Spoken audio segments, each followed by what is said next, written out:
আসসালামু আলাইকুম। এখন শুনবেন সংবাদ শিরোনাম। বাজেটে চমক দেখাতে চায় সরকার, কর আদায়ে আসছে নতুন কৌশল, বাড়তি খরচের চাপ সামাল দেয়াই বড় চ্যালেঞ্জ বলছে সিপিডি। বাড়তি খরচ মেটাতে উন্নয়ন সহযোগীদের কাছে $200 কোটি সহায়তা চাইলেন প্রধানমন্ত্রী। মে মাসের মজুদেও সমস্যা হবে না, দাবি জ্বালানি বিভাগের।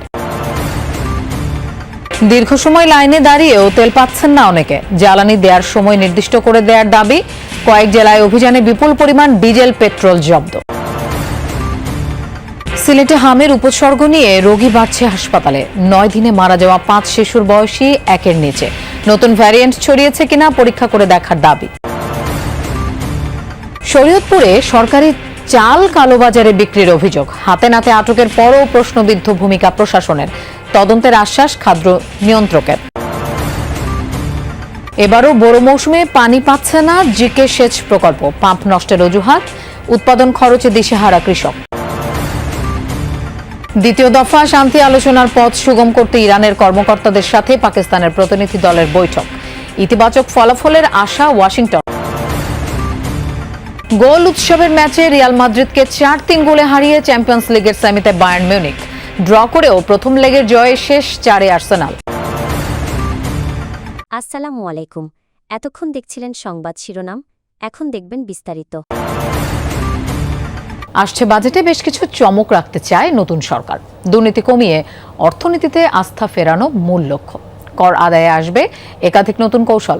সব নাগরিককে আনা হবে ব্যাংক অ্যাকাউন্টের আওতায়। প্রধানমন্ত্রীর অর্থ উপদেষ্টা জানালেন, 2034 সালের মধ্যে $1 ট্রিলিয়ন অর্থনীতি হবার চেষ্টা চলছে জোরে সোরে। ফেব্রুয়ারিতে দায়িত্ব নেওয়ার পর নতুন বাজেট প্রণয়নে 3 মাস সময় পেল প্রধানমন্ত্রী তারেক রহমানের সরকার। এর আগে থেকেই অর্থনীতিতে বিশাল সব সংকট, লক্ষ্যের ধারে কাছে নেই রাজস্ব আদায়, মধ্যপ্রাচ্যে যুদ্ধের কারণে জ্বালানি ব্যয় আর বিদ্যুতে ভর্তুকি নিয়ে বড় মাথা ব্যথা, কমছে না নিত্যপণ্যের দাম। এ অবস্থায় নতুন বাজেট আকারে ছোট হবে নানা মহলে এমন আলোচনা ছিল, কিন্তু হচ্ছে তার উল্টো। আগের চেয়ে 14% বাড়িয়ে সংসদে 9 লাখ কোটি টাকার বাজেট পেশ করতে পারে নতুন সরকার, যার 6.5 লাখ কোটি আদায় করতে হবে রাজস্ব বিভাগকে। জিডিপির প্রবৃদ্ধির লক্ষ্য 6.5%, 7 ভাগে নামিয়ে আনা হবে মূল্যস্ফীতি। অর্থের সংকট থাকলেও উন্নয়ন প্রকল্পের জন্য বরাদ্দ প্রায় 3 লাখ কোটি টাকা। বাজেটের 67 ভাগ ব্যয় হতে পারে পরিচালনায়। বাংলাদেশের অর্থনৈতিক স্থিতিশীলতা রক্ষা ও জ্বালানি চাহিদা মেটাতে উন্নয়ন অংশীদারদের কাছে $2 বিলিয়ন সহযোগিতা চেয়েছেন প্রধানমন্ত্রী তারেক রহমান।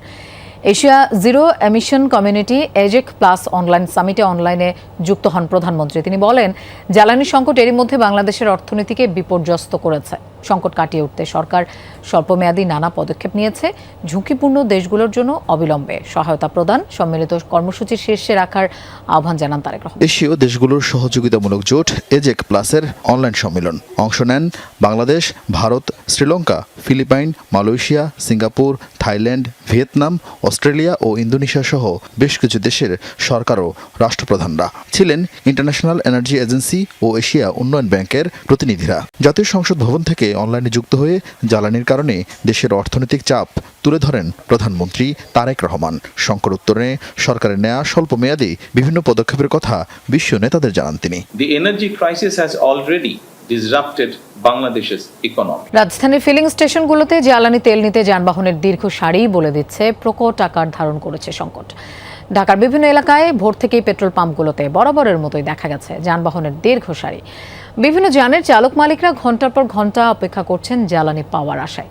জ্বালানি নিতে আসা অনেকেই জানালেন, আগের রাতে পাম্প বন্ধ থাকায় তেল নিতে পারেননি তারা, তাই রাতভর পাম্পের সামনে অপেক্ষা করে সকালে সিরিয়ালের প্রথম দিকে থাকার চেষ্টা করছেন, কিন্তু তাতেও মিলছে না নিশ্চয়তা। তেল সরবরাহ নিয়ে স্পষ্ট কোনো তথ্য না থাকায় ভোগান্তি আরও বেড়েছে। যান চালকদের অভিযোগ, সকাল হলেই ভিআইপি সিরিয়াল নামে আলাদা একটি লাইন তৈরি হয়, এতে ক্ষুব্ধ সাধারণ লাইনে দাঁড়িয়ে থাকা মানুষরা। তবে পাম্প কর্তৃপক্ষ এই অভিযোগ অস্বীকার করেছে। জ্বালানি সংকট দ্রুত নিরসনে কার্যকর পদক্ষেপ গ্রহণের পাশাপাশি কোথায় কখন কতটুকু তেল সরবরাহ করা হচ্ছে এ সংক্রান্ত তথ্য স্বচ্ছভাবে প্রকাশের দাবি জানিয়েছেন ভুক্তভোগীরা। এদিকে পাম্পগুলোর সামনে দীর্ঘ গাড়ির সারি, ফলে সড়কে দেখা দিচ্ছে যানজট। সিলেটে হামের উপসর্গ নিয়ে হাসপাতালে ভর্তি রোগীর সংখ্যা বাড়ছে ক্রমশ। গেল 9 দিনে মারা গেছে 5 শিশু, যাদের সবার বয়সী 1 বছরের কম। ভর্তি রোগীদের শারীরিক জটিলতা পর্যবেক্ষণ করে হামের নতুন ধরন ছড়াচ্ছে কিনা তা গবেষণার দাবি সংশ্লিষ্টদের। Sylhet MAG Usmani medical college হাসপাতালের পেডিয়াট্রিক আইসিইউর সামনে অভিভাবকদের অপেক্ষার এমন হৃদয় বিদারক চিত্র এখন প্রতিদিনের।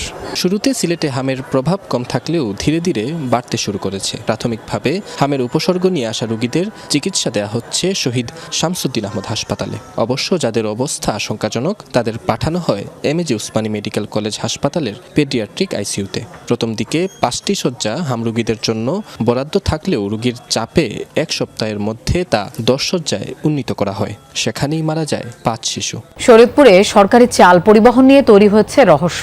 খাদ্য গুদাম থেকে বের হওয়া বিপুল পরিমাণ চাল কালোবাজারে বিক্রির অভিযোগ উঠেছে। স্থানীয়রা চালবাহী ট্রাক আটকে দেওয়ার পর প্রশাসনের ভূমিকা নিয়েও উঠেছে নানা রকম প্রশ্ন। অবশ্য এলাকাবাসীর চাপে বদলি করা হয়েছে গুদামের ভারপ্রাপ্ত কর্মকর্তাকে। তদন্ত সাপেক্ষে পদক্ষেপের আশ্বাস দিয়েছেন জেলা খাদ্য নিয়ন্ত্রক। শরীয়তপুরের আঙ্গারিয়া খাদ্য গুদাম থেকে বের হওয়া সরকারি চালের একটি চালান ঘিরে তৈরি হয়েছে ধোঁয়াশা। চলছে নানান আলোচনা। ঘটনার সূত্রপাত সোমবার দুপুরে।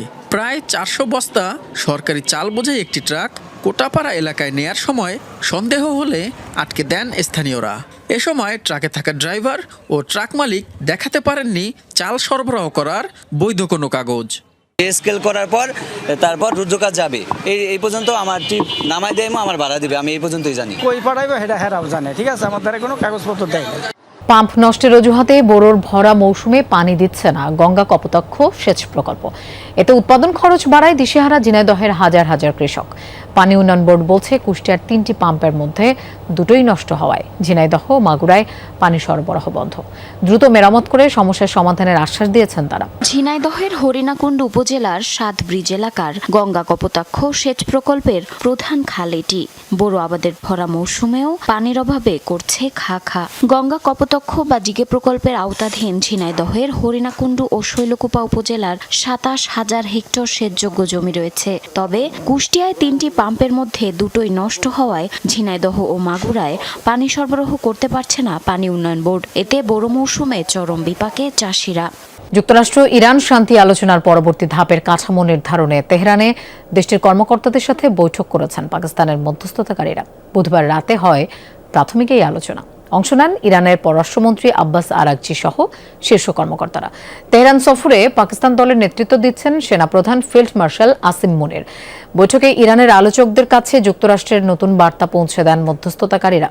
বৃহস্পতিবার আবারও আলোচনায় বসবেন তারা। চলতি সপ্তাহের শুরুতেই ইসলামাবাদে যুক্তরাষ্ট্র ইরান উচ্চ পর্যায়ের বৈঠক সমঝোতা ছাড়াই ভেস্তে গেলেও মধ্যস্থতার চেষ্টা চালিয়ে যাচ্ছে পাকিস্তান। দ্বিতীয় দফা বৈঠকের পথ সুগম করতে বুধবার তেহরান সফরে যায় দেশটির প্রতিনিধিরা। ইতিবাচক ফলাফল নিয়ে আগেই আশাবাদ জানিয়েছে হোয়াইট হাউস। এদিকে মধ্যপ্রাচ্যে যুদ্ধ পরিস্থিতি নিয়ে আলোচনায় সৌদি আরব সফরে গেছেন পাকিস্তানের প্রধানমন্ত্রী শেহবাজ শরীফ।